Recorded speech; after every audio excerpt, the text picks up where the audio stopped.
a proud member of MBC Media Group.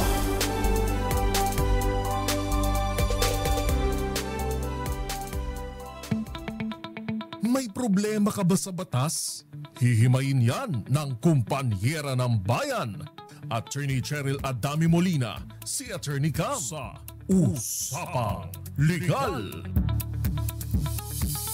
Usapang Legal.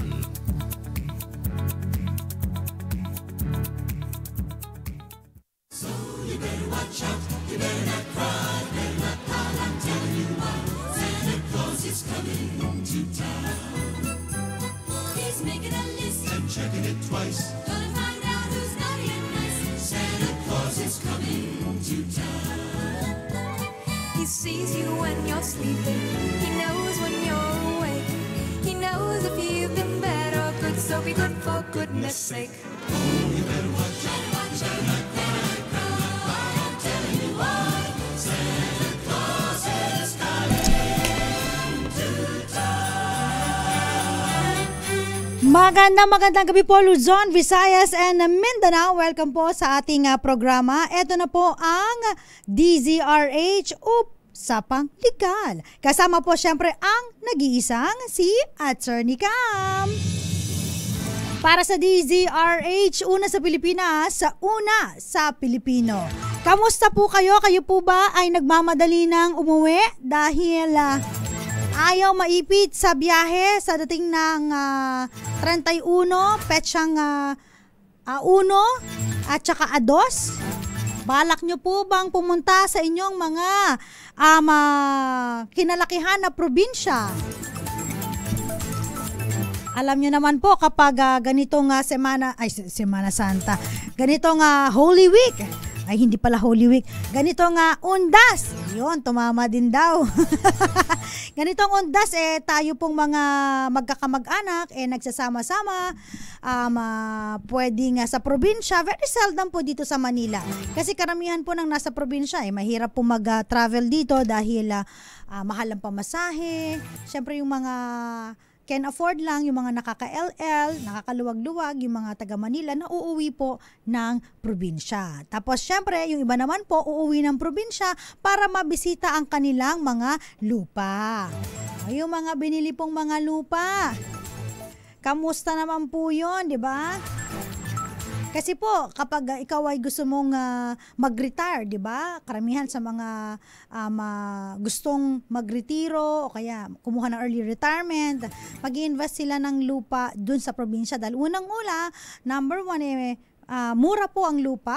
And pangalawa po, mababa ang cost of living sa probinsya kumpara po dito. Tsaka pansinin po ninyo, no, kung kayo po ay nagpupunta ng probinsya, ang tagal lagi ng oras doon. Parang, ang tagal naman lumubog ng araw. Ano ba yan? Ang tagal ng oras. Pero pag nasa Manila kayo, parang hindi nyo napapansin yung oras kasi ang daming ginagawa sa trabaho. Pero sa probinsya, parang laid back, relax lang. Mga bandang alas 4, alas 5, nasa bahay na yung mga bata. Alas 6, magtakip silim, wala ka na makikita sa may mga paligid. Tapos, ang maririnig mo na lang ay mga, ano ba tawag doon? Kuliglig ba yun? So, investment po yung pagbibili po ng lupa sa probinsya para po sila po ay merong yun po, retirement plan. Tsaka bahay na mapupundar doon sa probinsya. So, yung retirement pay nila doon na pupunta. Meron naman po iba, as early as now, habang nagtatrabaho pa, ayun, namumuhunan na. Meron ng mga lupain sa probinsya. At saka, when we talk about lupain sa probinsya, we talk about ekta-ektarya. Hindi ito mga 100 square meters lang katulad dito sa may Metro Manila at saka sa Mega Manila. So, usually po pag sa ibang lugar, probinsya, mga ano yan, 1 ektaryang lupa, 2 ektarya, mababa po ang 1,000 square meters, no? So, ganun po sa probinsya. Pero, ang mga nasa probinsya naman po, karamihan po dyan ay naka-tax declaration. So, wala pa pong mga titulo. Ang tanong lagi ng karamihan, Attorney, safe ba na bumili ng lupa na walang titulo pero merong tax declaration.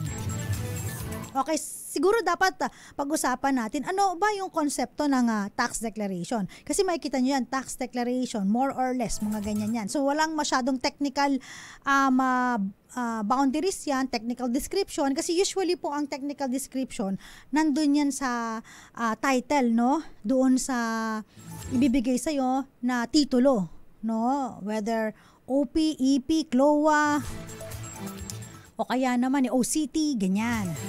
So again po, ang tax declaration po, ito po ay ini-issue po ng ating local government unit for the purpose of assessing, no, yung real property tax para malaman kung magkano yung babayaran mong buwis.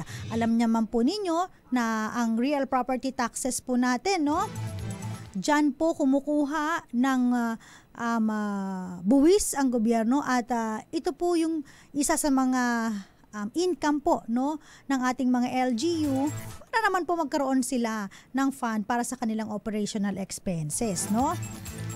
So nakalagay po dyan yung pangalan ng may-ari, yung kung anong property, kung anong location, yung size, tsaka yung classification. Makikita nyo po dyan, may classification pa pala yung tax declaration. Yes po, meron dyan residential, agricultural, meron nga po commercial o kaya residential commercial, yung mix, no? O kaya naman po ay ano pa ba? Idle land, malalaman din po kung yan po ay hindi naman po nagagamit pa, no? Kumbaga, parang nakatiwangwang pa yung lupa, no? Nakatiwangwang. And yung kanilang assessed value. Okay? So, primarily, ang tax declaration po, ginagamit po siya for tax assessment and tax collection. So, hindi po siya pruweba o matibay na pruweba na ito po ay pagmamay-ari ng nakapangalan sa tax declaration. Dahil sabi nga natin, ang pinakamatibay na pruweba po para ariin ang isang lupa, no, especially po no, mga lupain, ay ang Certificate of Title, titulo. At kapag kayo po ay nagpatitulo, ay, grabe po, talagang dadaan ka sa butas ng karayo. Kasi maraming requirements. At meron pang mga publication yan, meron pang mga picture-picture yan. At mas mabusising proseso. No? Ibig sabihin, pag may titulo ka, dumaan yan sa mabuting masusing proseso. Sabi nila, hindi naman lahat attorney mabuti. May iba, haw-shaw na proseso. Hindi naman po. Ang pinaka-importante po kasi dito, meron tayong presumption of regularity. Kapag meron kang titulo, dumaan yan sa tamang proseso. Unless otherwise, iko-contest mo siya, merong perjury, merong ginaya yung pirma, may fraud, ganun po. So po pwede po yun. Pero nonetheless, kapag yan po, na-issuean ka ng titulo, ang presumption yan, dumaan yan sa rigorous process at maraming mga requirements na pinasa dyan at mga dokumento na nagpapatunay na siya nga ang may-ari ng property. So, ganun po yun, no? Again, title and then tax declaration. Ang kagandahan lamang po ng tax declaration kasi, pag ikaw po ay magpapatitle, ayan, ang tax declaration ay isang dokumento na nagsasabi o pwedeng pag-ugatan ng pagpapatitulo ng lupa. Diba? Kapag kayo po ay nagpa-title, hahanapan po kayo ng tax declaration, no, 'di ba? Kasi ito po yung parang first document na gustong makita na ikaw ba ay merong interest sa lupa na ipapatitulo mo sa ngalan mo. Kasi kung may interest ka, maaaring ikaw nga ang may ari ng property. Kasi kung ikaw na merong tax declaration, binabayaran mo yung buwis. Ibig sabihin ikaw mismo meron kang interest sa lupa, no? Sino ba naman tao ang hindi magbabayad o magbabayad ng tax declaration, yung buwis na hindi naman kanya, di ba? So pwede po siyang pag-ugatan kung saan pwede kang ma-issuehan ng titulo. At yung titulo na yon, ito na po yung pinaka best proof of ownership, pinakamatibay na ebidensya ng pagmamay-ari. At kapag halimbawa po bibili kayo ng property na may tax declaration, Syempre, ang lagi natin sinasagot dyan, may risk po yan. Pwede, pero depende. Laging gano'n, pwede ba bili niya? Pwede, pero depende. So, ibig sabihin, mayroon siyang risk. Ano yung risk? Medyo delikado kasi. Sabi nga natin, kung may title yan, mas mabilis pong maibenta yan. Okay? Kaya kapag may title ka, 'di ba, nakakapagpresyo ka ng mabuti, 'di ba? Talagang pag may title ka, malaki ang chance na maraming bibili na buyer nito. Kasi nga po, ang titulo ang proof of ownership, pinakamatibay na pag-aari ng isang tao na siya may-ari ng property. So yung bibili, kailangan niya lang tumingin sa four corners, no, nung title at pwede niya itong bilhin. Tandaan po ninyo, ang title natin, dalawa lang po yan. Nasa may-ari at saka yung isa po ay nasa Registry of Deeds. So, ibig sabihin kapag halimbawa po, no, na nawala yung titulo, ang hirap po na magpa-issue agad ng copy. Hindi po kasi agad-agad makukuha yan kasi kailangan niyang pumunta ng korte para mag-file ng petition for reissuance of certificate of title, no? Yung owner's copy, duplicate owner's copy, hindi po pwede na. Parang ano lang yan, punta ka ng LRA, hingi ka ng copy, unlimited copy, parang PSA, no? Pag PSA, di ba, unlimited copy ng iyong birth certificate, pwede po yan. Pero iba po ang certificate of title, hindi po yan basta-basta ini-issue. Katulad ng PSA, na kung gustuhin mo, mai-issue sa'yo. So, ganun po ka-importante, no? Kasi ang hirap kapag ina-issue ka ng maraming titulo, imaginein mo naman, pag sinangla mo yun, pwede mong isangla kahit kanino. Right? Diba? Sangla mo dito, at di mo nabayaran yung mga nagsangla. Paano yun? Ang dami nila. Sino sa kanila? Mini, mo. Of course, hindi ganun. So, kaya po, kapag kayo magsasangla po, wag po kayong kukuha ng sanglaan na walang binibigay na titulo sa inyo. Kasi po, marami na pong nabiktima yung mga ganyan, no? Xerox copy lang yung binibigay na title, tapos pinapatos nila until such time na nalaman nila, ang dami palang pinagbentahan, walang kumuha ng original, tapos yung original binenta sa iba. Ang saklap, di ba? Yan ay original title na. So, what if, tax declaration. Pwede kayong bumili, pero again, may risk po yan. Sabi ko nga sa inyo, ang tax declaration ay pinag-uugatan ng title, no? Kasi kapag pinasa yan at gusto mong ipa-title sa iyo, hahanapan ka talaga ng tax declaration because you have the interest of that property. May interest ka dyan. In that property, may interest ka eh. Siyempre, babayaran mo yung buwis niyan. Yun nga lang, ang kagandahan din yan, advantage, kapag naka-tax declaration lang, mas mababa yung mapipresyohan sa'yo. Kasi sabi ko nga sa inyo, pag naka-title yan, pipresyohan ka yan, di ba? Hindi yan basta-basta magpapapresyo ng mas mababa pa sa zonal value or sa fair market value.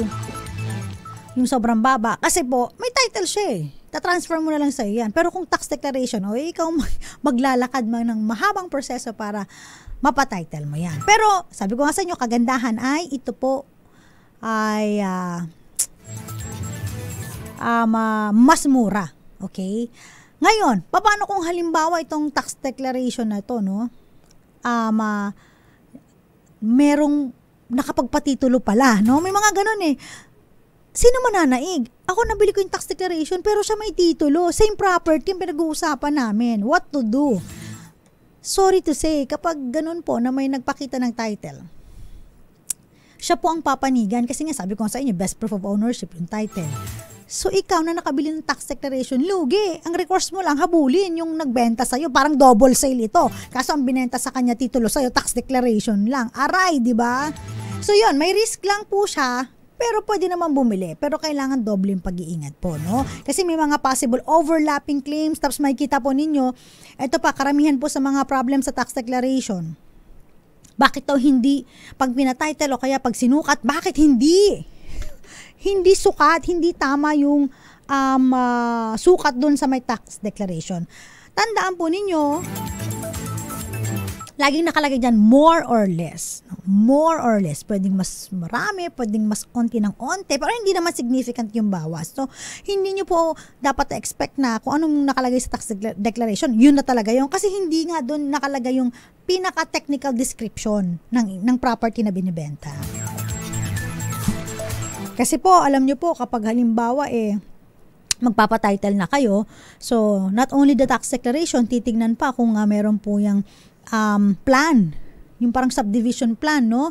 Kung saan hinati-hati, tapos nagkaroon ng geodetic engineer, pinag-aralang mabuti, tapos saka pa lang makikita, no? Mapag-aaralan kasi sa Land Management Bureau kung tama yung iyong property na binibili or binibenta. Pero ito muna, shout out muna tayo, good evening sa mga nanonood sa atin at nakikinig via Facebook Live. Shout out kay Peter Lynn Sanchez. Naku, wala na naman si Mr. Oo nga po kaka-message lang. Siya po ay nagpa-check up. Nagpa-check up siya. Baka Friday. Okay. Irene Almodovar, good evening. Miss Roxanne Costo, shoutout din sa inyo.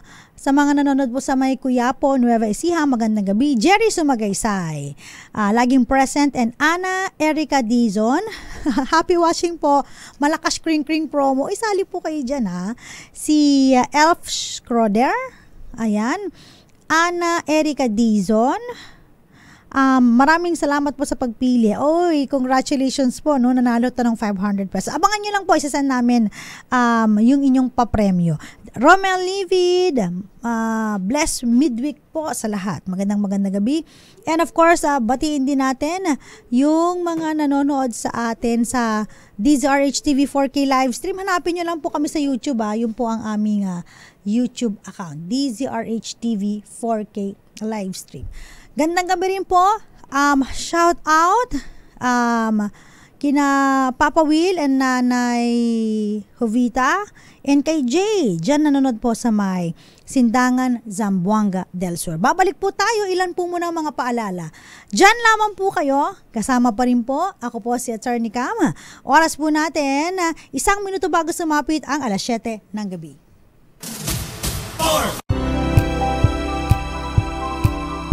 Balik po ang DZRH Usapang Legal. Kasama pa rin po yours truly. Ako po si Attorney Cam. Kanina nagpatunog ako ng Christmas song pero hindi ko nasabi kung ilang days na lang ba bago magpasko. 57 days na lang. Ayan, Pasko na. Grabe, no? Napakabilis ng araw talaga. Pero bago yan, na-celebrate muna tayo ng Ligtas Undas ngayong November.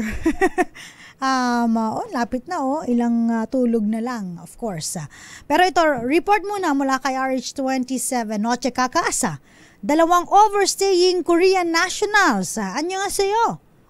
Arestado po ng Bureau of Immigration. Ba't naman daw po kayo nag-overstay? Ayan, dyan po yan sa may Pampanga. Ang buong detalye, RH27 Noche.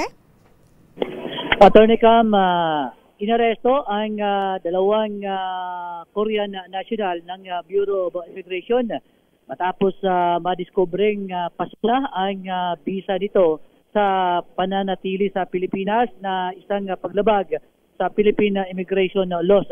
Sina Shin Doka Yang, 79 anyos, at Kim Jobu, 63 anyos, ay inaresto sa magkakahiwalay na operasyon ng BI sa Clark Freeport Zone sa lalawigan ng Pampanga.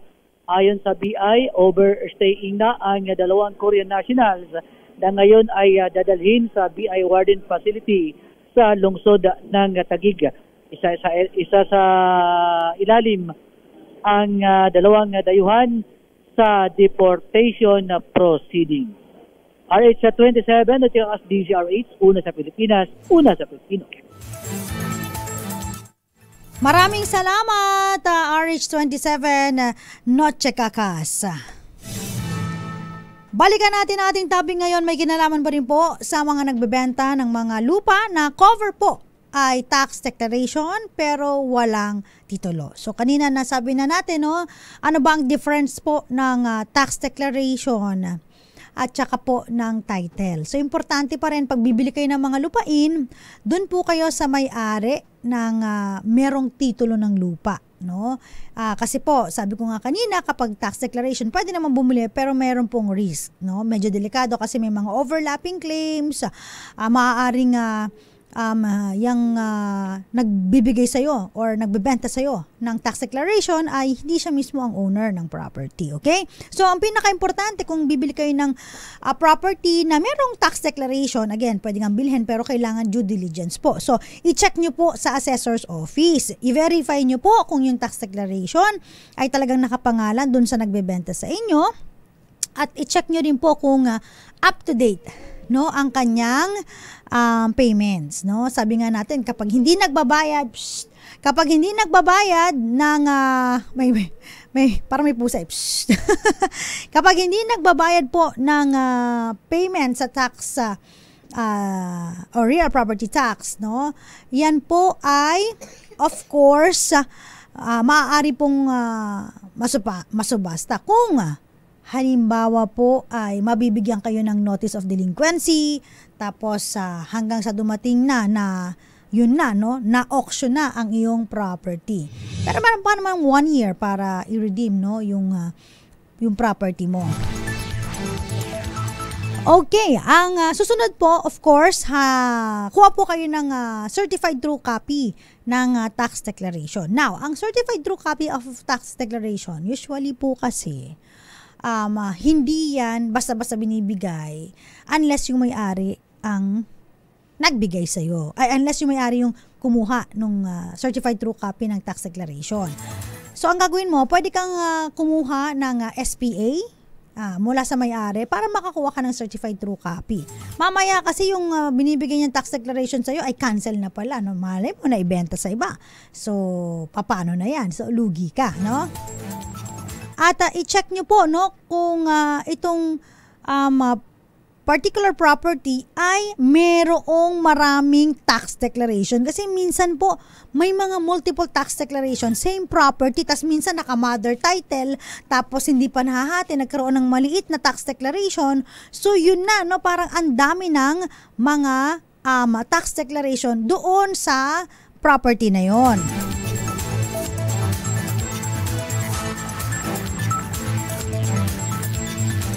Okay, next naman po, i-check nyo po sa Registry of Deeds, no, kung halimbawa ang property po ay may nakapangalan na iba.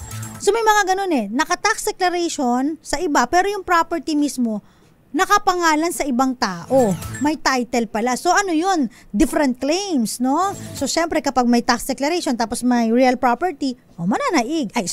May title, mananaig po ang may title.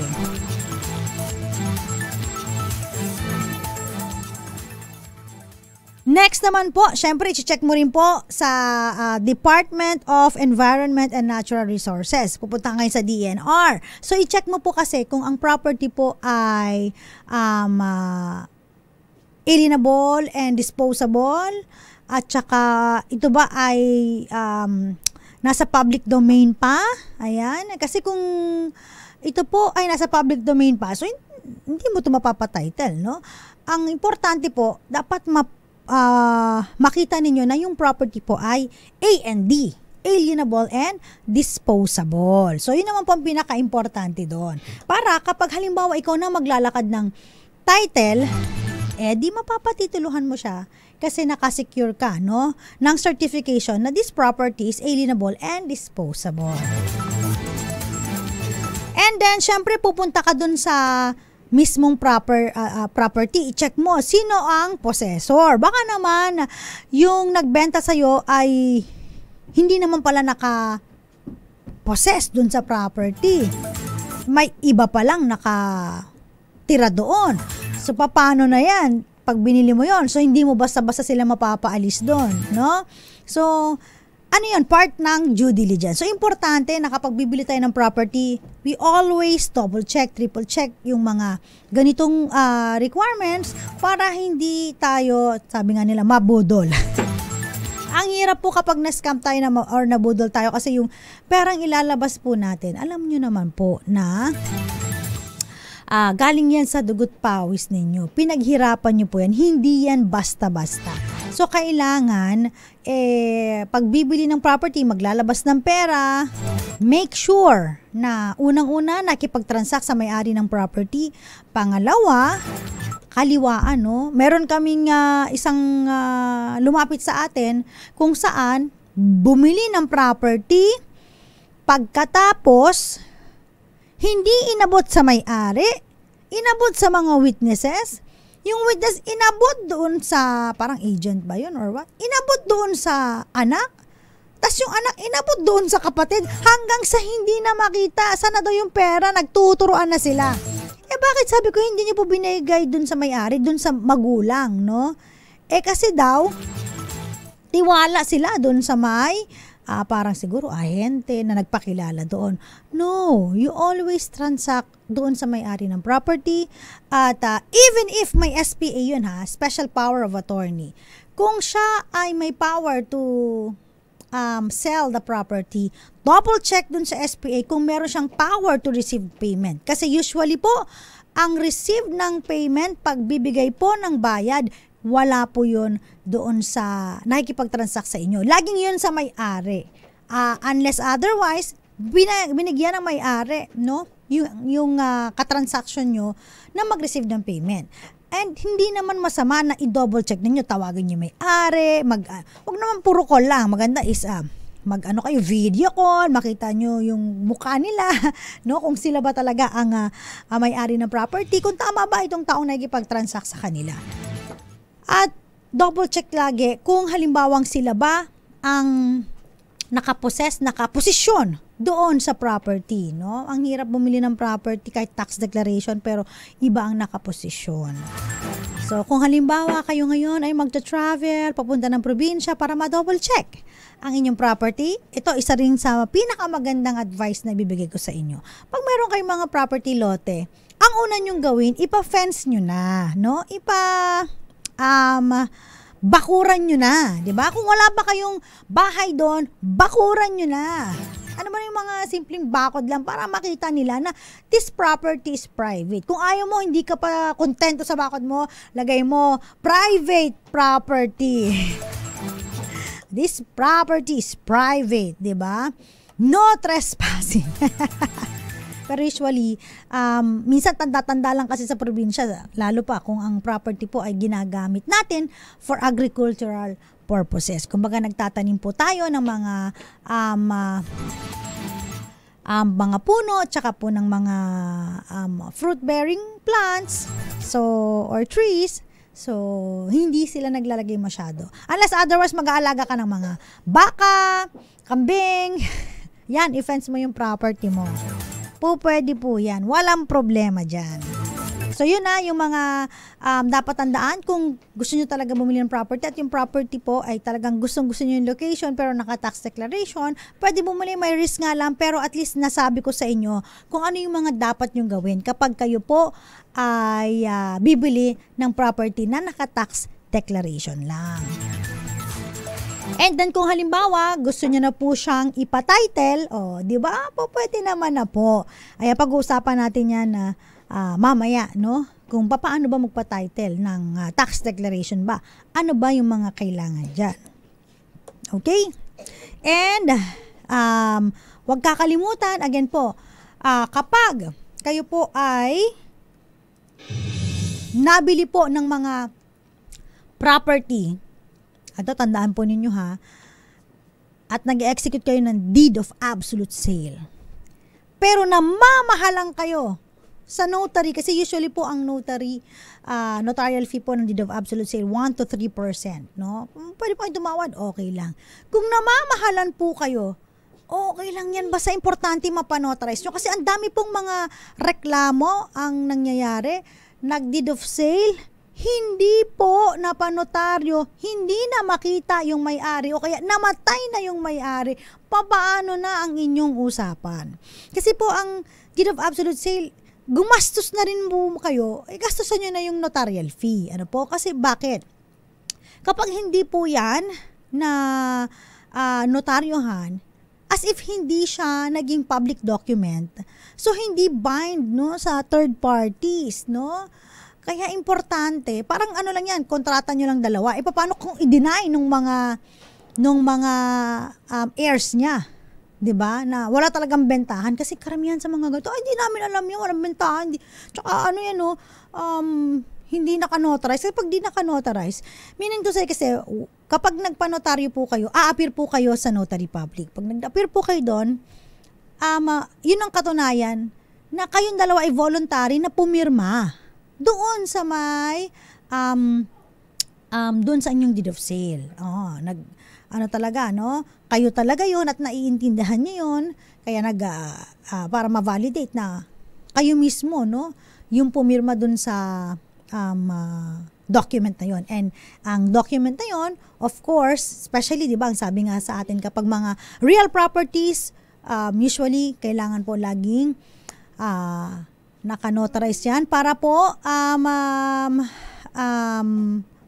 po ito, no? Kumbaga, bind po yung bind to the whole world. Para notice to the whole world, binding po sa mga third parties at para hindi ma-question ang inyong bentahan ng lupa. Okay? Babalik po tayo lang po munang mga paalala. Shoutout muna kay Tita Erlene, Tito Walter dyan sa may Ilocos Sur. Ganon din po kay Miss Linda, Miss Emma. Ayan. At pahabol na greetings. Christian Carlo Villarasa. Oo nga po, may dumadaan. Kasi po, nag-trick or treat po ang aming istasyon sa MBC. At kasama po ang mga kids. Ayan. Kaya kasama namin ang aming mga kids dito. Yung mga announcers, reporters, mga staff namin dito po sa may MBC. Okay. Pwede bang magkaroon ng tax declaration kahit walang? Yes po, mauna po, no? Sometimes yung tax declaration, ginagamit po siya na parang initial document para kayo po ay magkaroon, no? Part po siya ng mga requirements para mapatitulhan po ang inyong property.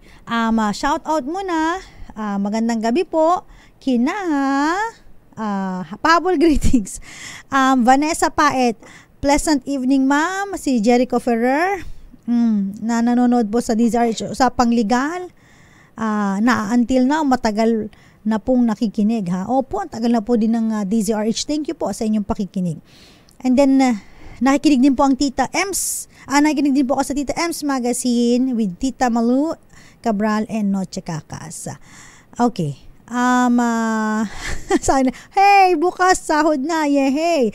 Listening and watching mula po sa Marilao, Bulacan. Nag-visit daw siya kanina sa may RH Drama. Uy, thank you so much. Uy, Sir Rogelio Clara Jr., magandang gabi po. And Ariel Sola, magandang gabi po. Si Ray Borilla Sr. and Angelina Paclibar, magandang gabi. Babalik po ang DZRH Usapang Legal. Diyan lamang po kayo. Kasama pa rin po ako po si Attorney Cam. Oras po natin, alas 7:18 ng gabi. This time check is brought to you by Kasama pa rin po si Attorney Cam. Congratulations! Yehey! DZRH! Congratulations! Nanalo po. Ay, nanalo. Mananalo pa lang. Pero wait nyo lang kung ano award. Congratulations po sa, of course, sa DZRH, number 1 po sa survey ng Kantar. Third quarter. Sabi ni Attorney Cam, ano yung mananalo pa lang? Sumali po kami sa may CMMA. Finalist kami doon. So hopefully, meron kaming award. Yeah. Advance congratulations. At congratulations sa mga nakapasok po as finalists and sa mga winners po sa CMMA. Gaganapin po November 19. Okay. Ito na, pag-usapan pa rin po natin, may kinalaman po sa tax declaration. Kayo po ba ay may mga property na naka-tax deck? Ayan. Paano nga ba ito ipapatitle? Ayan.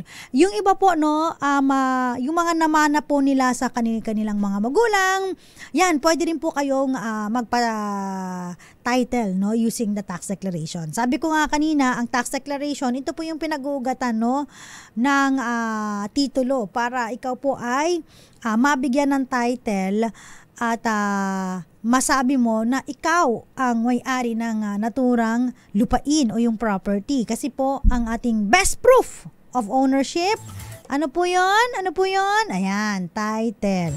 Na dumaan sa torrents title. Ano po? So kung halimbawa, ikaw po ay may tax declaration, you want to have that property titled under your name. So, marami lang pong mga pagdadaan ng ahensya. Of course, kung meron pong mga penro, senro, ayan, pwede po kayong pumunta doon, manghingi po kayo ng mga requirements and then application form for titling, no? So, it's, it's either OP, original patent, or emancipation patent ang ibibigay po sa inyo, no, para kung kayo po ay gusto niyo magpa-title. Kung halimbawa ang property naman po ay under CLOA, yun, pwede rin po yan, Certificate Land Ownership Award. So, may restriction nga lang yan. Bago nyo ibenta ang property, kailangan within a certain years, no, dapat nandun yan sa may-ari ng property. Ang problema kasi natin, pag halimbawa, nakatitle na yung property, no, pwede na ibenta, talagang kating-kati tayong ibenta, no, pag ganun. May mga restriction po, no, kapag ganyan. And then, you have to secure clearances from the Department of Agriculture, no, para makita na yung property na yun ba ay hindi na i-title sa iba, no? O kaya naman hindi under ng CLOA, yung mga ganun po, no? So, o kaya hindi siya under ng CARP para makita na pwede itong issuehan, no? At syempre, kailangan din, of course, makuha nyo yung tinatawag natin na yung subdivision plan nga, no? Ito kasing subdivision plan, baka hindi mo lang alam, baka may nagpa-title na talaga doon sa lugar ninyo, tapos kasama po sa mga sinubdivide ay yung property mo, tapos makikita mo doon kung yung boundaries talaga. So, kung yun ang gagamitin mong plan para mapatitle, so maaano nila yun tas malalaman nila kung ito ba ay na-submit sa Land Management Bureau, and doon nila kukunin yung susukatin yung boundaries, no, yung technical description, northwest, east, south. Ako, napakahirap. So, makikita mo rin doon na, ito pa rin sinasabi ni Attorney Cam na more or less. So, hindi siya eksakto, no, doon sa title. Yung square meters, no?